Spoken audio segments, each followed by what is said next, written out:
Hello and welcome to Book Reviews Kill, a podcast about fantasy, sci-fi, and horror novels. I am Evan. And I'm Chad. And today you're joining us for a recap and discussion of The Book Eaters by Sunyi Dean. This book was definitely original. The writing was fantastic. Great atmosphere. There's some sapphic and asexual representation in here, which is awesome. I liked Devin and Kai a lot. I liked Jero a lot, too.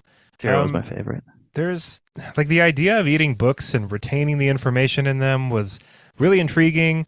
I wish for the sake of what we do that it was that easy for us. Oh my goodness. So I was amazing. actually upset in this book that it wasn't used better.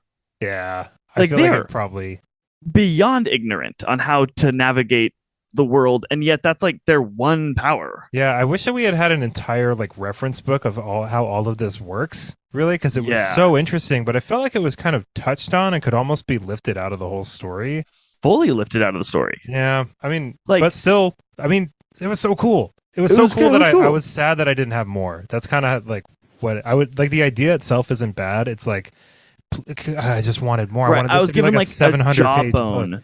Right. of this world, and I was like, I kind of want to see what this creature looks like. Yeah, totally. That's a good way of putting it. Like we're like paleontologists, and we're like, we found a T-Rex, and it was just a little claw. You know, the claw is interesting. Yeah, the claw. The claw is the whole reason why we're out there. Yeah. I really enjoyed the alternating past and present narrative structure of this book. I'm a sucker for that kind of storytelling. I think Dean did a really terrific job with it. It was a great choice. It really laid out everything we needed to know. Well, not everything, but it laid out a lot of what we needed to know while also keeping that kind of, it was almost like a thriller at parts. You know what I mean? They're running away from stuff. There's more information being let on to the reader as we go. The bomb in Kai's body was really cool. A really interesting touch. Yeah, the way that Devin was kind of like, oh, he doesn't even know, like, this is driving me crazy. I don't know when to tell him, but it's like, yeah, I wouldn't know when to tell him either. This is wild. That was all very good. I liked it a lot. Yes, that was very good. It's a unique way of building a world and slowly feeding the reader the information they need when they need it. Because if you overload them, Lacania style, and just like dump, it's like I don't remember it, and it's hard for me to like understand and really like digest it properly. Digest being a really apropos word for this particular book. And so, yeah, that was a very, very good way of building her world and releasing information to us and maintaining that thrillery edge of like, what is going on, you know? Yeah, I haven't had such mixed feelings on a book in a long time because Sunyi Dean, like, this is her debut novel, and the writing here is very good. Like, very good writing. It's engaging, good pacing. Like I said before, awesome atmosphere. The vibes in this book. It's such a perfect like October, November spooky season read. The vibes were very good. The vibes were immaculate, but also it's like I wish that she had just kind of committed to maybe like a duology or something, or maybe like 500 pages. There's so much in here that I started reading and it was like, oh, this, yes, and then it just wasn't enough food. So right. And I love our food thing. This book is finally like meeting us in the middle with our analogies. I totally agree. It was just like there were things that were presented to us that could have had their own arc, and I was like, "Well, that's really cool." And even by the end of the book, I still feel kind of like we're going to get a duology. Like the problem's not even close to being fixed. Sunyi Dean said that this is a standalone with no plans on a sequel. Yeah, like the last sentence of this book is like, "And I still got to go back and do this other really important thing." Yeah. Did you know Sunyi Dean is autistic? I did know that. I looked it up. Yeah, that's really cool. Which is really cool. I wonder what level of like what hardships in her life that is given, because like there's different levels, of course, and I don't know to where overcome on the spectrum that she is. Any amount of it is impressive, especially for this level of writing. But I would be interested. Yeah, it's like when you find out that some authors are like dyslexic, you know, and it's like, wow, damn, that's really awesome that you pumped or like out. Left-handed, those crazy. Just kidding, I'm left-handed. There are things in this book that I felt like there were kind of like gaps, but there were never gaps in quality. It was more like gaps in information. That's like how I'm going to kind of sum it all up. It's like, and you know what? That's not really the worst book ever. That's something that leaves you wanting more. Like I was never bored. I never said this is bad writing. No, and I never said like I hate reading Devin or I hate reading about Kai or Jero or Ramsey or anything like that. If you're going to present me with an idea that is crazy, it's kind of got, in my mind at least, maybe I'm a nitpicker, but it's got to be enough fleshed out that the gaping holes within it making sense or being like a logical thing that anyone would do have to be small enough that it doesn't detract me from the story because I'm wondering like, okay, how does that work? Why do they do this? Why have you been created? Why is this even a thing at all? And those are many. Like they can drink alcohol, even beer, but beer's like bread basically. I mean, Food, it's like yeah. food. Yeah, it's like liquid food. So it's just Yeah. weird. So it's like that specifically. If that was explained through the lore and the world building a little bit more, I guess you could always kind of retreat back into like, I don't know why it's like that, but it But is. Or it but it's is, just and there needs to be, or like I kept coming back to like, why aren't they computer geeks? Because like computer is a written language, like code is a written like. So can they eat a hard drive? Like, or is it can they? Well, special they're ink? not able to write, but are they able to write with a computer, like Why aren't a they able to keyboard? write? I don't know. Yeah, I don't know why Because they're. like we'll get into this a little bit, but you know Yeah, some we of should the just do the. Let's just reasons. do the Yeah, recap. yeah, yeah. We've Let's been do it, and doing then we'll like get way into too it. much. Yeah, We're it's funny. flirting with it. It's funny. Like I almost thought I wouldn't have much to say about this, but we haven't even gotten to the recap yet. We're We're already already like, like, whoa! let's go right into it. Let's do it. All right. The story centers on Devin Fairweather, a highly sought after and overly protected book eater woman who, though called a princess, is bound to a dutiful life and expected to follow rules and tradition. All book eater women are forced to live a sheltered life due to their ability to produce book eater offspring. They are forced into various arranged marriages and must produce children in each. Once a number of book eater children are born, the women are allowed to carry on in superficial luxury, though still very much property of the patriarchal households. We grow up with Devon as she navigates childhood in her book eater family's manor, separated from the rest of the world and rarely encountering a human. She has a large family, but is closest with her brother Ramsay. This bond is split when Devon encourages Ramsay to spy on mind eaters in their family library. They are caught trespassing, and Ramsay is sent away to begin training as a knight. The ruse of her perfect storybook life comes to a sudden end when Devon reaches childbearing age. She is auctioned off to another book eater family and forced to sleep with the head of the household until a child is conceived. Eventually, Devon bears a daughter, Salem, who becomes a light in her dark world. Female daughters are typically taken from their mothers to begin their lonely life being protected by the book eater clan. Devon fights the household and demands to stay with her child until the patriarch finally relents and allows her to stay with Salem for 3 years. The two are inseparable, but Salem is eventually taken away, and Devon is sent back to Fairweather Manor. Once she arrives at the manor, Devon attempts to flee into the night. She is caught by a group of knights, one of their group being none other than her brother, Ramsay. Broken, lonely, and hopeless, she begins a despondent life back at her family's manor. The loss of her daughter, no external stimulus, and general lack of freedom quickly distills into crippling depression. Still having the expected duty of bearing one more child, she is sold again to a different family to begin this heart-wrenching, soul-sucking cycle once again. At her new home, she befriends a book eater named Jarrow, an asexual book eater now too old to be trained as a dragon, left largely to his own devices and ignored by his family. Jarrow introduces Devon to video games, and they begin using Tomb Raider and Mario to forget their morbid positions, escaping into the game together every day. At present, Devon is living with her mind-eater son, feeding him people to keep him alive. We learn of a substance called redemption, made by a book-eater family called the Raven Scars, that when taken temporarily allows her young son to survive off the books like she can. Devon makes contact with Hester, a member of the Ravenscar clan, recently under new leadership. Hester encourages Devon and Kai to accompany her to Ravenscar Manor, and the trio arrives safely at the house after narrowly evading Devon's brother Ramsay. Devon is introduced to Killick, the new Ravenscar head of household. Killick is revealed to be an enigmatic religious leader who claims book eaters and mind eaters are special in God's eyes and have a duty to live well. Devon watches Killick sacrifice a human and realizes these new acquaintances are simply another danger to her and her son Kai. We learn that Devon has secretly been in contact with her brother, Ramsay, who has implanted a bomb in Kai's body and he's using it to control her. as he has ambitions to take over both the Fairweather and Ravenscar households. His ultimate goal is to control the production and distribution of Redemption. Devin has also been working with her old friend Jarrow, who has promised to help her escape and cut all family ties by fleeing to Ireland beyond the reach of the families. Jarrow has assembled a device that will block the frequency of the detonator Ramsay keeps on his person at all times. They plan their escape around a pre-planned meeting between Ramsay and Devin. Ramsay arrives earlier than planned, and Killock realizes Devin and Hester's plan to escape.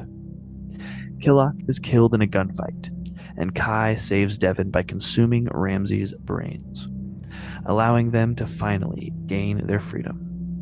Carrying a wounded Hester, Kai and Devin meet up with Jarrow and flee to Ireland. The story ends with Devin and Kai's nightmare finally over, freedom and hope for the first time within their grasp. She hasn't forgotten about her still trapped daughter and promises to return someday to rescue her. Okay. There was a lot of stuff happening at the end there. There is a lot of stuff happening at the end there.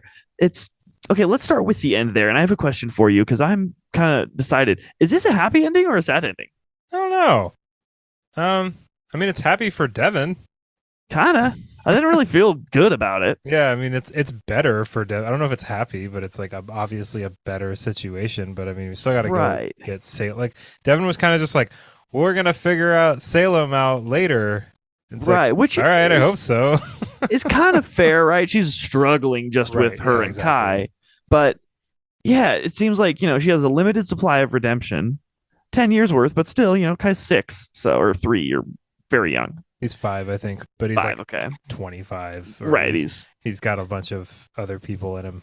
Which I thought was a pretty cool touch, honestly. That was a really cool touch. It was pretty neat seeing like this 5-year-old kid be super serious. There's even a conversation with Devin at one point where he's just like, look, you have to stop lying to me, okay? You have to stop keeping information from me. I need to know what's going on. And she's like, right. I guess you're like kind of like a bunch of people mixed into one. Okay, yeah, I can start leveling with you. Though I didn't appreciate his angle because it was like, his angle was like, because you're my mom and it should be because like I'm super smart, I've consumed 25 people and I can help you in this plan, not just because like lying's bad. And it was like, man, like you're like talking down to your mom who has sacrificed everything for you, including her own like morality and ability to sleep through the night because she's been trapping innocents to feed them to you. Like you really don't have much ground to stand on from the like moral angle, Right. I mean, in regards to whether or not this is a happy ending, I will say that it's a better situation for Devin, even if it's only for the next 10 years. She's got Kai, she's with Jarrow, she's with Victoria. Everything's okay here for the most part. But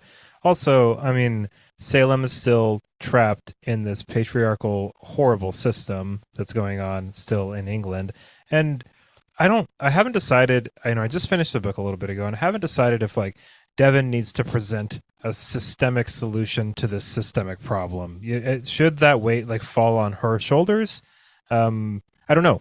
That's a tough question to ask. Do you think that since Devin is now outside of this situation, she is morally obligated to come in and try to fix it to whatever extent she can, or do you think it's best if she's just like gets out of it? Because obviously there are still women being born and being subjugated to this treatment, and she's aware of it.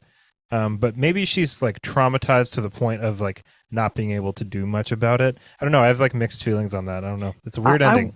On that note, I would answer it with, if she was Kai-less, if she didn't have Kai in tow, it would probably be not cool because she's one of the very few people who can understand the situation in its entirety and maybe even figure out a potential solution to it. However, she also has the she also has the parental responsibility of raising her son. And so it's like, maybe she should get some solid feet under their ground, raise the son so they can be a team that understands this problem and then attack it together once they're, of age adults. Totally. That I think is a fair place. But I mean, for her to just leave everyone, including her own daughter, forever is, I think, I felt like the book, it almost seems like Sunyi Dean was just like, I don't really want to write this anymore, so yeah, she'll just like go figure it out later. That's the end of the book. Right. Okay, sure. Like, okay. Let's go straight to the beginning of the book, though. The first chapter of this book is one of my favorite first chapters in a book that I've read this whole year. Very, very well done. Sucked me right in. Just like those brains. Oh my god. Oh wow. Yeah. Like Devin bringing that vicar back into the house. Vicar? I think it's Vicar? Vicar. I've always said, but I've never heard anyone say it. I've only ever read it, so we're talking to my pronunciation of my brain. Well, Vicar. I'm gonna say vicar because it's It's like easier a for me. count, right? No, I Some thought a government vicar. position, I thought a vicar was like a a religious religious. official. Maybe you're right here. You're right. Is in the in the Episcopal Church, a member of the clergy in charge of the chapel. Boom. Okay. An incumbent of a parish where tithes formally pass to a chapter or religious house or layman. Okay, whatever. So she brings the vicar into her terrible little apartment, and there's just this kid in this room, and she just shoves him in there, and then runs into the bathroom. Awesome. Right. So Kai doesn't cool. have a problem with darkness. He can see in the darkness. She Yeah. can't, but he's just sitting in the darkness. She's kind I of think afraid she of him because can. he's not as well as him. Oh, okay, good. Um and she's like kind of afraid because her son he kind of devolves into like an animalistic nature if he's not fed properly. And so, she just lures him in, like opens the door, just like you said, shoves him into the darkness, and Yeah. then goes into the bathroom and tries to block out the sound of Just drinking herself through this. Like yeah, that of this it's person being drunk. what an excellent first chapter because it shows like where Devin's at mentally. It shows the problem that she's trying to deal with. It's setting up this whole situation that she's at the bottom right now. We're going to watch her Oh climb out of man. it. Not only are we going to watch her climb out of it, but we're going to see all the backstory and like up to this point. So Right. I was really excited and then a little bit let down as as the Same. story went on. But a very strong beginning to the book. Very strong. And like it touches on her mental well-being, right? Because it's Yeah. like what she's having to go through is rough. And she's like fully aware that drowning her sorrows curled around a toilet in vodka every night is not the solution, Oh, but quick she's fix. so desperate and I would be too in her situation. It's like, man, like at no point am I like blaming her at any point for her actions, You know what's really interesting is that there's at least one part in this book where she's just like, I could just leave Kai and just let him die, basically. And it was such a real moment, like, right? That was Right. so. She battles with Oh. like, is he a monster? Like, am I doing a wrong thing by keeping him alive? Well, and like, look at the state of her life right now because of what she has to take care of this kid. There was a really interesting chunk in the first chapter as well, which is right before she pushes the vicar into the room. She asks him, which we learn she does to all of the victims she feeds to her son, "Are you a good person?" Yeah.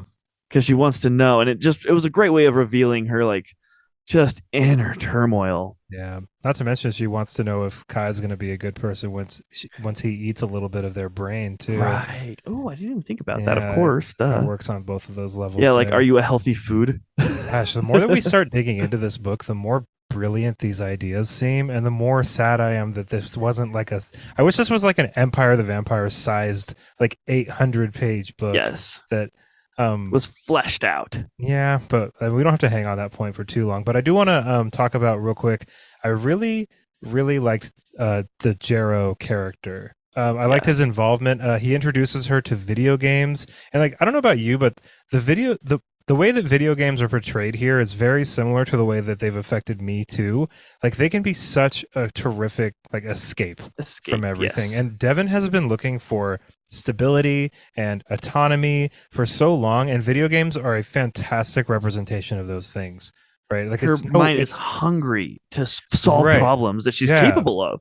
Yeah, like that's what video games are. They're like you keep winning over and over. And Sunyi Dean makes a really good point about video games in here that really resonated with me. And it was that it's when she gives Kai the Game Boy and tells him about Mario, and she's like, you can keep dying over and over and over again and just keep going until you win. Right? And that is something that she's been missing her entire. Oh, she's only been losing. There's no win in sight for her. There's no even situation that's set up to allow her to win. Yeah. She never gets second chances. So that's like such a novel concept. Like, because it's kind of a nice thing. Like someone made something that's sole purpose is to allow me victory through trials, though. Right. Like, that's why video games are so alluring to people. Yeah, right. And it's all like a controlled environment. The consequences of you failing are not even close in a video game. Right. to Unless you're playing EVE Online, because wow, those consequences are real. or Dark Souls because you'll lose all of your souls that you've been farming for Dude, like three same thing with hours. EVE Online. It takes literal hours. Like Uh, this skill takes 6 months to learn. You get potted, 6 months of real it's game, all real gone. time is gone. Gone. Yeah. Oh man. I liked Jero a lot. I think him being asexual was really interesting because this Mm-hmm. is a society that's so obsessed with breeding and procreation, and he's at such a high station in this family that they can't really like kick him out or anything. They kind of just have to be like, well, I guess you're kind of just useless, you They know? just actively ignore him. Right, which is really interesting. And I mean, I feel like asexual people kind of get ignored a lot in a lot of dialogues and discussions as well too, because they just don't they're not as validated, you know. It was Right. a It's like, well, you don't very want anything from me for sure. So like, bah, yeah, whatever. exactly. Like, we don't understand you, and we're not even gonna try. It was some pretty awesome asexual representation that I haven't really seen in fantasy or gothic horror books or anything. So good on you, Mm-hmm. Sunyi Dean, for sure. In addition to one of the reasons why I liked the Jero character so much was he wasn't a woe is me figure. I mean, he certainly acknowledged his own position as not being a good one, but he was very active and even helped her to understand the absolute hellhole of her own position. Like he could say like, and this is why this is even more terrible for you. You know, he was Yeah. very empathetic and like a really like understanding way, and he was just a kind person. And he was so desperate also to like he obviously has a kind brain and Hmm. like he's a kind person. He never had an avenue like a out Yeah. an No, that's a outlet good. for that place. And so she came along and he was just like the best, you know? So I want to talk about something that I wasn't a huge fan of. I think that the bomb that was in Kai should have been introduced in like the first or second chapter. Like we should have Yes. had that information the whole time because that would have made everything just I would have been wondering like how did it get there? Like what's and it was hinted at, right? It was like she Right. said like something he doesn't know what's inside of him or something like that. But I think we as the audience should have been introduced to that kind of convention, the like the bomb under the floorboards convention. Have you heard of that Yeah. before? No, I don't. But I think I know what it is, which is basically like the ticking in 24. If you ever watched that show, it's like the Yeah. continuous like that would have been happening the whole time. Or it's like you know that famous like first scene in Inglorious Bastards where they're like talking to each other in in that house in that kitchen, Uh-huh. and then it pans down to the Jews being kept under the floor, right? Like Mhm.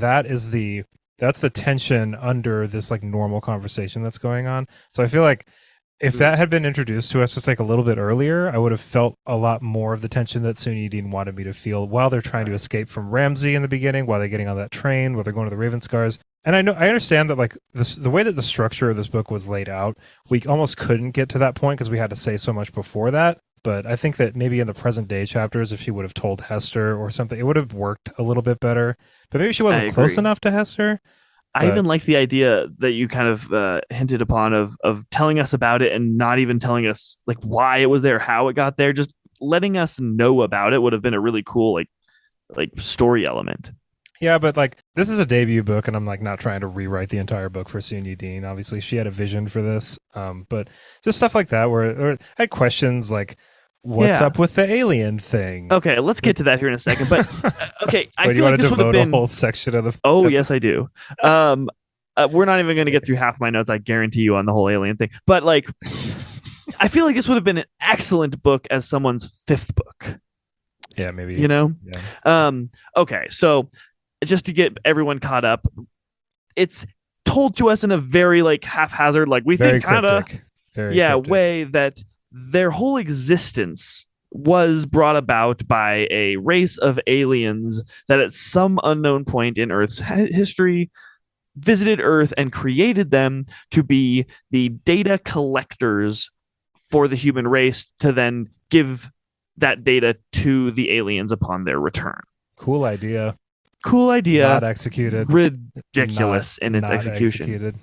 And like I said, there's a lot of reasons why it's just like its execution was so terrible. For one, they can't write.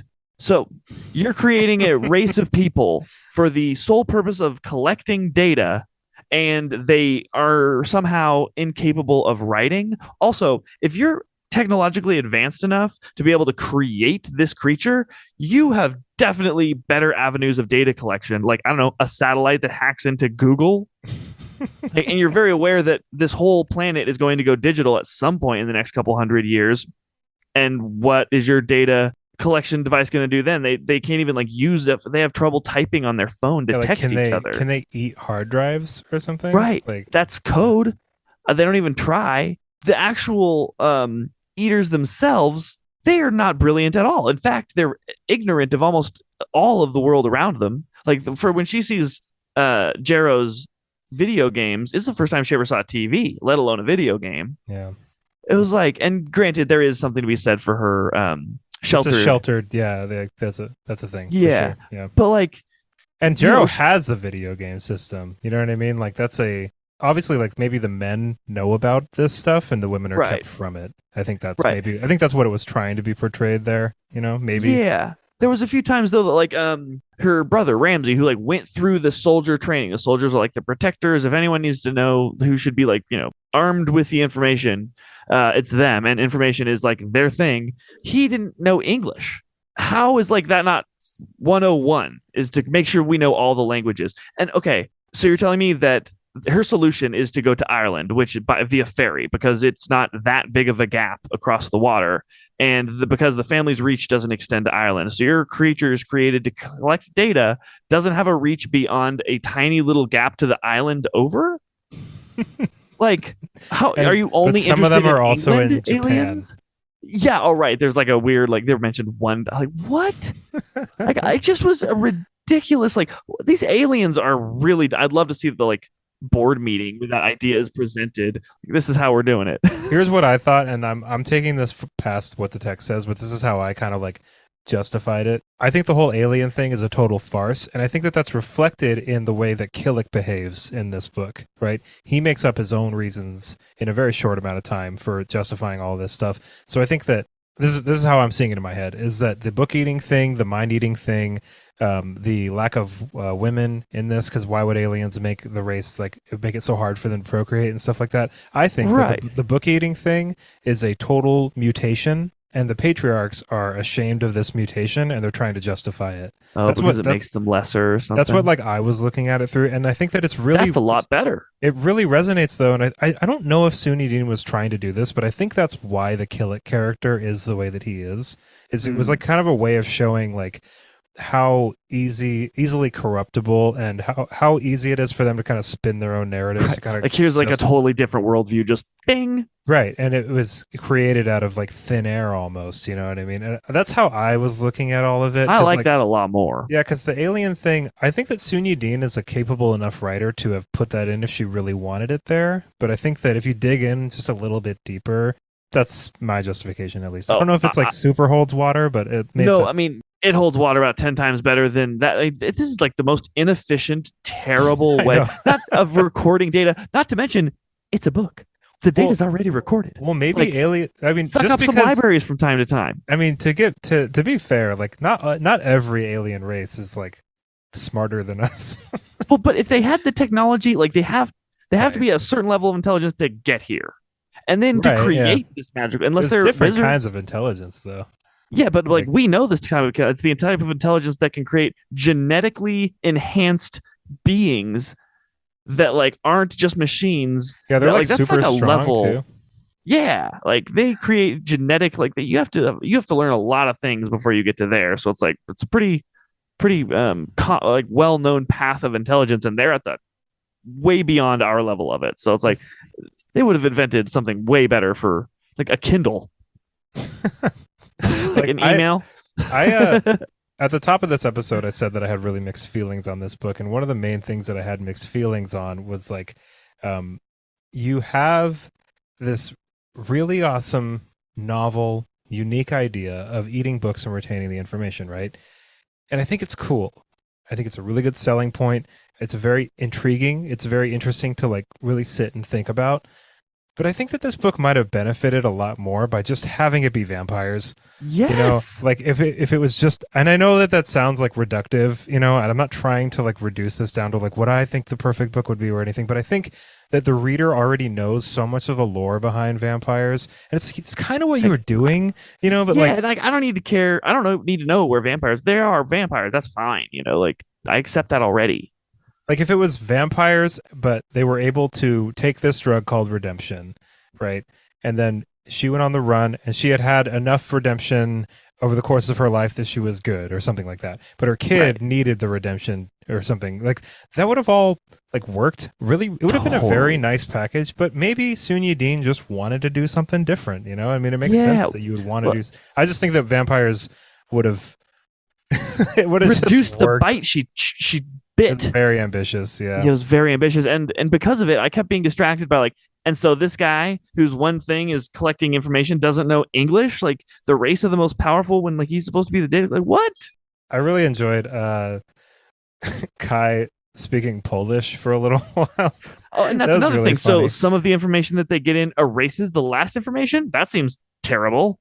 Well, there was like the whole thing of if you eat too many books, you kind of start losing it a little bit. Okay, and like he did, Um, I think he ate a person he that ate was a old. yeah, he was like a Yeah, baby, and he ate like yeah, a fully grown man. So even like the doctor or whatever was just like, "You're not supposed to do this. This is really bad." right. And the Um, solution was grim. yeah, let's talk about the ending just a little bit, and then we can kind of start wrapping it up here because I think we hit most of the high points. And actually, after talking about this with you, this is a better book than I thought it was. Like I'm It's kind of digging fun. into stuff, and it's like, oh wait, that was pretty cool. Oh wait, that was pretty Uh, cool. I'm actually enjoying talking about it more than I enjoy reading it. You know, because like there are some really cool ideas that should be kind of fleshed out and discussed, and And like, we're oh, doing that, interesting. You know, yeah. now we're doing that, so it's great. But Um, at the but time, as I was just we like, what? but as we wrap up, I kind of want to talk about the ending here. I was not a big fan of it. It seemed very like wrapped Watery. up, and everybody was just good, and we're good, and everything's good, and we're But at the same time, it's also not, and the problem's still right. there, and we Yeah, it was solved just nothing, and her it daughter's still imprisoned. felt a little rushed. Yep. I Um, feel like you nailed it when you said she just kind of was like, I'm tired of writing this. Like, yeah, maybe, but I mean, have you it's ever not it all like it's buttoned up. Kind, I mean, kind of? except for the very end where she still needs to go get her daughter. But I meant like And the only 10 years of redemption. I don't think it's very buttoned up. I mean like the sequence, like the last, like the climax was buttoned up. Like we Sure. took care of Ramsey, we took care of Killick. Um, there were the questions that we had, most of them at least were answered. Not all of them, obviously, but I think like the ending was fairly well buttoned up. It was just like it felt all crammed in kind of to the last part, and then it's over. You Yeah, know? I don't think it was very well buttoned up at all, honestly. I mean, and she even did some weird things like so which was cool at first. Kai saves her by eating her brother, but they kind of take on a little bit of or a lot of it of the person that they eat. Yeah, So yeah, all of a sudden, we now have her son who is kind of like even starts talking yeah. for That was the interesting. brother, and it was like so she's got this weird like is my son my brother who I really hate also, and so it's like that's like a whole new question, and then they sail off into the sunset together, like what? Hey, Just have him like eat it and be powerful enough to not have that happen to him by this time of his life, you know. it's just weird sometimes, man. He was like he forgives you too. It's like he's in Yeah. there, like what? Yeah, you know what? As we kind of close out here, like my thoughts on this book were is basically very well written, really engaging idea, a little bit to be desired. That's kind of like Yes. my, but also for a debut book, very good. And whatever Sunya Dean comes out with next, I'm on board because it's just Yeah. it's very good writing. Obviously, she can knock out some really cool ideas, but maybe on a second book, you know, she's got more time, more resources. She's got some confidence under her because this was a very well received book, and I'm excited to see what else she puts out for sure. Me too. Like sheer ability to create cool ideas and then wrap a story around them is very good. I just want to see her like commit to that and give me a couple books about one really cool idea and kind of flesh it out and just like obviously the juice is there and she has Oh, yeah. in scats, so like just give me more of what you're doing and man, I'm going to be a happy camper. Yeah, I mean, I think that this was not helped by, a lot of people, a lot of the reviews that I saw, people were pretty disappointed in like the marketing campaign behind this book. I guess this book was Hmm. marketed as like a scary book, you know, like, Yeah, and the only time I was really scared, or not even scared, but just like legitimately creeped out was like the very first scene. You know? totally, because we didn't even know what her son looked like, just shoving the Vicar into the room. That was kind of creepy. It gives me like, marketing houses like reading the first chapter and being like, wow, this is the spooky, vibey book of the year, everybody. And it's just like, well, that's not Not really what really. this is, Those are actually. running It's, yeah, it from a felt like a, patriarchal family. It felt like a thriller. Like it felt like Yeah. which is not a terrible thing, obviously. I needed more sentences like this, which is probably one of my favorite sentences, though. I hope you're not eating anything. Arterial spray lathered the room in ropey strings of blood. Just like, oh man, what a killer sentence. Yeah, I liked the beginnings of the chapters too, from like the Princess Bride, from I Mm-hmm. think like the elf King of Elfhand's daughter was in there, and then even like the that journalist guy who was like that was some pretty decent world building too, where you had like the italicized like research paper stuff at the beginning of the chapters. Like, man, Yeah, so many, it's so wild, like so many excellent ideas stacked on top of each other. Not a very good sandwich, you know. Like yeah. it's It it's was like so a whole bunch of weird. like really good ingredients. Like we had some like bologna and some ham, but then there was like cranberry and then like some blueberries, like all things good, but like not together, you And know? like, I need a soda with this, you know? Like, Yeah, yeah. drinking like warm tap water. Yeah, I Like, don't like a chicken milkshake. oh boy. Well, I'm so glad we read this. I'm Me glad we too. got to do. We should do more standalone books like this and stuff because it's nice. Everybody, thank you so much for listening to this episode, our discussion and recap of The Book Eaters by Sunyi Dean. Excited to see what else Sunyi Dean comes out with. Everybody, hope you all have an excellent rest of your day, and of course, happy reading. Bye, everybody.